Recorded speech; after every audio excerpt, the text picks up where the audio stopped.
Praise the Lord. ஒரே ஒரு வசனத்தை கூட காண்பித்து கொடுக்கிறேன். சங்கீதம் 107வது அதிகாரம் 6வது வசனம். ஆபத்திலே கர்த்தரை நோக்கி கூப்பிட்டார்கள், அவர்கள் இக்கட்டிலிருந்து அவர்களை விடுவித்தார். இன்னைக்கு ஆண்டவர் நம்மளை பார்த்து சொல்றாரு, மகனே மகளே, உனக்கு ஆபத்து எப்பப்பெல்லாம் நேரிடுதோ அப்பெல்லாம் நீ என்னை நோக்கி கூப்பிடுப்பான், நான் உனக்கு உதவி செய்யறேன். உன்னுடைய இக்கட்டான சூழ்நிலை நான் உனக்கு உதவி செய்யறேன், நான் உனக்கு சப்போர்ட் பண்றேன்.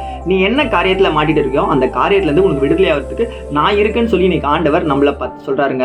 இன்னைக்கு உங்க லைஃப்ல பாத்தீங்கன்னா நீங்க ஒரு பாவத்துக்கு அடிமையா இருக்கலாம், உங்க படிப்புல முன்னேற முடியாம நிறைய பிரச்சனைகள் இருக்கலாம், உங்க வேலையில கூட நிறைய ப்ராப்ளம் இருக்கும், உங்க பிசினஸ் கூட பாத்தீங்கன்னா நிறைய லாஸ்ல போயிட்டு இருக்கு. அதுக்கு நான் என்ன பண்றது, எனக்கு யார் ஹெல்ப் பண்ணுவான்னு சொல்லி நீங்க கவலைப்பட்டு இருக்கீங்களா? ஏசப்பா எனக்கு உங்களை பார்த்து சொல்றாருங்க, உன்னுடைய ஆபத்தான நேரத்துல நான் உனக்கு உதவி செய்யறேன், நீ என்னை நோக்கி கூப்பிடுன்னு சொல்றாரு. கூப்பிடுறதுனா எப்படி? நமக்கு ஒரு ஹெல்ப்னா நம்ம ஃப்ரெண்ட்ஸுக்கு நம்ம உடனே கால் அடிச்சு நம்ம சொல்றோம்ல, எனக்கு கொஞ்சம் ஹெல்ப் பண்ணு, எனக்கு இந்த பிரச்சனை இருக்கு, எனக்கு கூகுள் பேல கொஞ்சம் காசு அனுப்பிச்சு விடு, எனக்கு இது பண்ணு அது பண்ணுன்னு சொல்லி நம்மளை சுத்தி இருக்கிறவங்க நமக்கு யாரெல்லாம் ஹெல்ப் பண்ணுவாங்களோ அவங்க கிட்ட நம்ம ஹெல்ப் கேட்கிறோம். அதே போல வானத்தையும் பூமியை உண்டாக்கின ஆண்டவர்கிட்ட நம்ம ஹெல்ப் கேட்டனா நிச்சயம் நமக்கு செய்வாருங்க. அதுக்கு என்ன பண்ணணும்? அதிகாலையில இருந்து ஜெபிக்கிற பிள்ளையா மாறணும். உங்களை அதிகாலையில மட்டும் நான் ஜெபிக்க சொல்ல, உங்களுக்கு எப்பப்பெல்லாம் டைம் கிடைக்குதோ அப்பப்பெல்லாம் நீங்க ப்ரேயர் பண்ணுங்க. உங்க பிரச்சனை ஏசப்பா கிட்ட தெரியப்படுத்துங்க.